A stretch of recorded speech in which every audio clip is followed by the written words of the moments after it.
আর মনে রাখবেন প্রিয় ভাইয়েরা, দুনিয়ার জীবনে আমরা যাদেরকে নিয়ে বসবাস করি আর কি, প্রকৃত অর্থে তারা আমাদের আপন নন। আমাদের প্রকৃত আপন সত্তা হচ্ছেন আল্লাহ রাব্বুল আলামিন। আল্লাহর চেয়ে আপন আপনার কেউ নেই পৃথিবীতে। তো সেই আল্লাহকে আপন করে নেন, আপনি বুদ্ধিমান। আল্লাহকে বাদ দিয়ে অন্য সব কিছুকে আপন করে নেবেন, আপনার মৌতের পরে আপনাকে এরা ভুলে যাবে। আপনার মৃত্যুর পরে এরা আপনাকে খুব বেশি দিন মনে রাখবে বলে মনে হয় না, রাখলেও বছরে বছরে একদিন। কিন্তু আল্লাহ রাব্বুল আলামিন একটা মুহূর্ত আপনাকে ভুলে থাকবেন না। একটা হাদিস মনে পড়লো যে আল্লাহ পাকের কাছে 100টা রহমত আছে, মানে 100 ভাগ রহমত আছে, দয়া আছে, ভালোবাসা আছে। তার মধ্যে 1 ভাগ তিনি সৃষ্টি জগতের মধ্যে দিয়েছেন। ওই যে গাভী তার বাচ্চাকে চেটে পরিষ্কার করে না, কুকুর তার বাচ্চাকে দুধ খাওয়ায় না, ওই 1 ভাগ রহমতের জন্য, 1 ভাগ দয়ার কারণে। বাকি 99 ভাগ রহমত আল্লাহ পাক তার নিজের কাছে রেখেছেন, যেটা দিয়ে তিনি কিয়ামতের মাঠে বান্দার প্রতি রহম করবেন।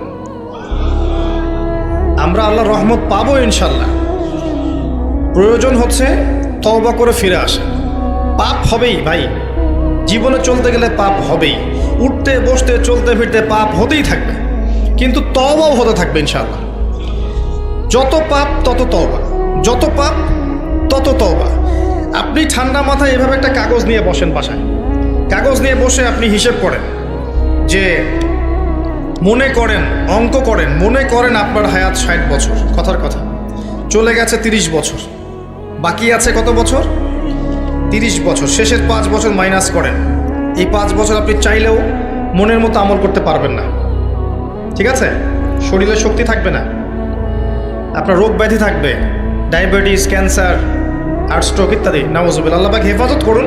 থাকতে পারে, সম্ভাবনা কি বেশি না? 25 আছে আপনার কাছে, 25কে আপনি মাস দিয়ে গুণ করেন, দিন দিয়ে গুণ করেন, দিনের হিসাব পাবেন, পাবেন না? এখানে দাঁড়িয়ে হিসাব করেন আগের জীবনে কোন বছর থেকে আপনার নামাজ ফরজ হয়েছিল, কত বছরের নামাজ আপনি পড়েন নাই, কত বছরের রোজা আপনি রাখেননি, কত জাকাত ফরজ ছিল দেন নাই, ঠিক আছে? পাপের যেগুলো পাপ মনে পড়ছে লিখেন। আমি অমুকের সাথে জেনা করেছি, আমি অমুক দিন অমুক অমুক জায়গায় মদ খেয়েছি, আমি অমুককে হত্যা করেছি, আমি অমুককে পিটিয়েছি, আমি কিশোর গ্যাংয়ে ছিলাম, আমি ক্যাসিনোতে গিয়েছি, আমি এটা করেছি, এটা করেছি, লিস্ট করেন। প্রত্যেকটা পাপ দেখবেন, এক একটা পাপের জন্য আপনি আল্লাহর কাছে আলাদা আলাদা করে আল্লাহর কাছে দোয়ায় বলবেন, আল্লাহ আমি ওই পাপ করেছিলাম, আল্লাহ আমাকে মাফ করে দাও, আমি ওই পাপ থেকে তওবা করছি আল্লাহ, আর জীবনে কখনো এই পাপ করবো না ইনশাআল্লাহ। এরকম করে তওবা করেন, তওবাটাকে ফিল করতে পারবেন। খালি মুখে যদি বলেন আস্তাগফিরুল্লাহ ওয়া আতুবু ইলাইহি, ফিল করতে পারবেন না। আপনি লিখেন, বুঝবেন যে আপনি কি কি করেছেন জীবনে। করা যাবে না এটা, যেগুলো মনে পড়ছে করা যাবে কিন্তু। এরপরে অজু করবেন, করে সুন্দর করে 2 রাকাত সালাত পড়বেন, পরে চোখের পানি ছেড়ে আল্লাহর কাছে কান্নাকাটি করবেন, ইয়া আল্লাহ এই কাজ আমি করেছিলাম, আমি প্রত্যেকটা কাজ আমি আল্লাহ স্বীকার করছি যে আমি এগুলো ভুল করেছি।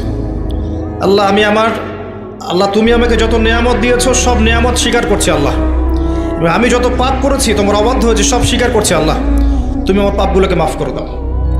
1 মুহূর্তের মধ্যে আল্লাহ পাক মাফ করে দেবে ইনশাআল্লাহ তাআলা। শুধু তাই না, আল্লাহ পাক বলেছেন যে আল্লাহ পাক এই সমস্ত গুনাহগুলোকে নেকি দিয়ে পরিবর্তন করে দেবেন ইনশাআল্লাহ। ইল্লা মান তাবা ওয়া আমানা ওয়া আমিলা আমালান সালিহান, আছে না একটা সূরা ফুরকানে, ইল্লা মান তাবা ওয়া আমানা ওয়া আমিলা আমালান সালিহান। তারা নয় যারা তওবা করেছে এবং ঈমান এনেছে এবং বেশি বেশি সৎ আমল করেছে। উলাইকা ইউবাদদিলুল্লাহু সাইয়্যাতিহিম হাসানাত, এরাই তারা যাদের সমস্ত গুনাহকে আল্লাহ পাক নেকি দিয়ে পরিবর্তন করবেন। শয়তান ধোঁকা দিবে আপনাকে, শয়তান বোঝাবে এত তাড়াতাড়ি কেন, এখনো সময় পড়ে আছে, পরে তওবা করুন, এত দ্রুত দিনের পথে আসতে হবে কেন, অনেক সময় পড়ে আছে, আগে পড়াশোনা শেষ করো, এসএসসি শেষ হোক, ইন্টার শেষ হোক, অনার্স শেষ হোক, মাস্টার শেষ হোক, একটা চাকরি আগে পাও, বিয়ে শাদী হোক, পরিবার হোক, শেষ বয়সে গিয়ে একটা হজ করে আলহাজ টাইটেল নিয়ে নেবে, ব্যাস হয়ে গেল। শয়তান আপনাকে বোঝাবে অনেক কিছু। মনে রাখবেন, ইন্নাশ শাইতানা কানা লিল ইনসানি আদুওয়াম মুবিনা, নিশ্চয়ই শয়তান মানুষের প্রকাশ্য স্পষ্ট শত্রু, এর ধোকায় পা দিবেন। আর ইবলিস অনেক স্মার্ট, কারণ তার অনেক বয়স হয়ে গেছে, সে অনেক প্রবীণ এবং প্রজ্ঞা অর্জন করেছে আর কি। সে কিন্তু অনেক স্মার্ট, সে জানে কিভাবে মানুষকে পদস্খলিত করতে হয়। সে মানুষকে নেক সুরতেও ধোকা দিতে পারে। নেক সুরতে মনে হচ্ছে ভালো কাজ করছি আমি, দেখবেন এই ভালো কাজের মধ্যেও দেখবেন ধোকা দিয়ে ফেলেছে, এত স্মার্ট। তো আমি যে পয়েন্টটাতে কথা বলছিলাম যে যুব সমাজকে যদি ইব্রাহিমের মতো, ইসমাঈল আলাইহিস সালামের মতো, মুহাম্মদ সাল্লাল্লাহু আলাইহি ওয়াসাল্লামের আদর্শে উজ্জীবিত হয়ে জীবন করতে হয়, প্রথমে তওবা করতে হবে। খালেস তওবা করে সমস্ত পাপ ছেড়ে দিয়ে বাকিটা জীবন, এই যে 25 বছরের টার্গেট করেন, এই 25 বছর আমি কি করতে চাই, আমার লাইফের গন্তব্য জান্নাত, জান্নাতে যেতে হলে আমার কি দরকার, আল্লাহর সন্তুষ্টি। আমি একটা জীবন পেয়েছি, এই 25 বছরের পর আমি আর থাকবো না পৃথিবীতে। এই সময়টুকুতে আমি কি করতে পারি নিজের জন্যে, নিজের পরিবারের জন্যে, আমার পরবর্তী প্রজন্মের জন্যে, ঠিক আছে, আমার উম্মার জন্যে, দেশের জন্যে বা রাষ্ট্রের জন্যে আমি কি করতে পারি, প্ল্যান করতে হবে। আমি কি পড়বো, এখন কোন কোন বই পড়বো, কোন কোন সাবজেক্ট পড়বো। পড়াশোনা করতে হলে আমাকে কার কার কাছে যেতে হবে, লিখে ফেলেন। পড়াশোনার পরে আমি কিভাবে আমল করব, দিন রাত কেমন করে গোছাবো, 24 ঘন্টা রুটিন করে ফেলেন। তারপরে আপনার রিজিকের দরকার, আমি কি রিজিক চাচ্ছি, হালাল না হারাম, আমি হালাল যাচ্ছি। হালাল যদি চাই, আমি হালাল জব খুঁজবো, হালাল ব্যবসা করব, হালাল কৃষিভিত্তিক কাজ করব, হালাল কিছু করব, হারামে যাব না। প্রত্যেকটা কাজ ক্যালকুলেশন করে করেন। বিয়ে করবো, এরপরে আমি কাকে বিয়ে করব, এই জিন্স এবং টি শার্ট পরা মেয়েকে নাকি একটা পর্দাশীল মুত্তাকি মেয়েকে? যে মুত্তাকি মেয়েকে টিক চিহ্ন দিলেন, এবার আসেন মুত্তাকি মেয়ে খুঁজতে হবে। মুত্তাকি মেয়ে ফেসবুকে পাওয়া যাবে না, ওই মেসেঞ্জারে পাওয়া যাবে না, হোয়াটসঅ্যাপে, ইমো, ভাইবারে পাওয়া যাবে না, ওইখানে যোগাযোগ করতে হবে। উপরে যোগাযোগ করে বলতে হবে, রব্বানা, বলেন, হাবলানা মিন আজওয়াজিনা ওয়া যুররিয়াতিনা কুররাতা আয়ুন ওয়াজআলনা লিলমুত্তাকিনা ইমামা। সূরা ফুরকান শেষের দিকে আছে। এই দোয়া করতে থাকেন আল্লাহর কাছে, আল্লাহ পাক মিলাই দেবেন ইনশাআল্লাহু আযজা ওয়া জাল। ভুলেও এই জিন্স এবং গেঞ্জি সংস্কৃতির মেয়েকে ঘরে তুলেন না, এই আপনার পরিবারটা জাহান্নামের টুকরা হয়ে যাবে। এই কাজ ভুলেও করতে যায় না। আর এটাও মনে রাখেন যে সব বোরখা মানেই মুত্তাকি পরেজগার মেয়ে নয়, সব বোরখার পিছনেই দিনদার মেয়ে থাকে না, এটাও মাথা রাখবেন। ওইখানে কানেকশন করেন, ইনশাআল্লাহ আল্লাহ পাক ব্যবস্থা করে দিবেন ইনশাআল্লাহ। রিজিক কে দেয় ভাই? আসমান জমিন সৃষ্টির 50,000 বছর আগে, কত হাজার? 50,000 বছর আগে আল্লাহ পাক তাকদির লিখে ফেলেছে, লেখা হয়ে গেছে। আপনার কার সাথে বিয়ে হবে, আপনার কয়টা বাচ্চা হবে, আপনি কত বছর থাকবেন পৃথিবীতে, কিভাবে মারা যাবেন, কোন দিন মারা যাবেন, এবং মৌতের পর আপনার কি হবে। এই পৃথিবীতে আপনি কত কোটি চালের দানা খাবেন, কত কোটি ডালের দানা খাবেন, কতগুলো মাছ খাবেন, কতগুলো মাংস খাবেন, সব লেখা আছে, সব লেখা আছে। আল্লাহ পাকের এই পুরো সিস্টেমের মধ্যে আমরা, এর বাইরে যাওয়ার কোনো ক্ষমতা নেই। মানুষ তো আল্লাহকে চিনে না, মানুষ আল্লাহকে চিনে না বলেই আল্লাহর অবাধ্য হয়। ওমর রাদিয়াল্লাহু আনহু আমিরুল মুমিনিন, ইসলামের দ্বিতীয় খলিফা, রাতের বেলা তাহাজ্জুদ পড়তেন, আবার রাতের একটা অংশ অল্প একটু বিশ্রাম নিতেন, নিয়েই আবার বের হয়ে পড়তেন জনগণের খোঁজখবর নেওয়ার জন্যে। দেখছেন যে এক মা চুলার উপরে হাঁড়ি বসিয়ে রেখেছে, হাঁড়িতে কিছু নাই, বাচ্চাটা কাঁদছে। গল্পটা জানেন না? এটা প্রসিদ্ধ গল্প, কিন্তু প্রসিদ্ধ কাহিনী, বিভিন্ন কিতাবে এসেছে। তো তিনি গিয়ে জিজ্ঞাসা করলেন, কি সমস্যা, বাচ্চা কাঁদছে কেন, খাবার কোথায়? তো এই মহিলা বলছে, ওয়াল্লাহি হাযা বাইনি ওয়া বাইনা ওমর, আল্লাহর কসম করে বলছি এই অবস্থাটা আমার ওমরের আর আল্লাহর মাঝখানের ব্যাপার। মানে এ অভিযোগ করছে আল্লাহর কাছে ওমর সম্পর্কে রাদিয়াল্লাহু আনহু। সে তো চিনতে পারেনি যে এই ব্যক্তি ওমর রাদিয়াল্লাহু আনহু। কথা বুঝতে পারছেন? আচ্ছা, এবার ওমর রাদিয়াল্লাহু আনহু একটু ভয় পেয়ে গেলেন, মানে বিচলিত হয়ে পড়লেন যে আমার ব্যাপারে আল্লাহর কাছে দাবি রাখলে তো সমস্যা না। তিনি এমন মানুষ ছিলেন যিনি বলেছিলেন যে ইরাকের ফোরাত নদীর কিনারায় যদি কোনো ছাগলের বাচ্চা না খেয়ে মারা যায়, আমি ভয় পাই যে আল্লাহ পাক সেজন্য আমাকে জবাবদিহি করাতে পারেন। এমন ছিলেন তিনি আমিরুল মুমিনিন। খেজুর পাতার মসজিদে বসে অর্ধবিশ্ব শাসন করেছেন, অর্ধবিশ্ব, এবং মাটিতে ঘুমাচ্ছেন। তার ব্যাপারে একটা প্রসিদ্ধ কথা আছে, হাকামতা আদালতা আমিনতা ফানিমতা। হে ওমর, তুমি বিচার কার্য পরিচালনা করেছো, ন্যায় বিচার করেছো, নিরাপত্তা দিয়েছো, এরপর ঘুমিয়েছো। তারপর তিনি কি করলেন? বললেন, ইয়া আমাত আল্লাহ, হে আল্লাহর বান্দি, একটু অপেক্ষা করো, আমি আসছি। তিনি চলে গেলেন মদিনায়, গিয়ে ওই যে রিলিফ দেয় না, রিলিফ ত্রাণ রাষ্ট্রীয় কোষাগার থেকে, সেখান থেকে একটা বড় বস্তা খাদ্য, জব বা গম এই টাইপের নিজের কাঁধে ওঠালেন।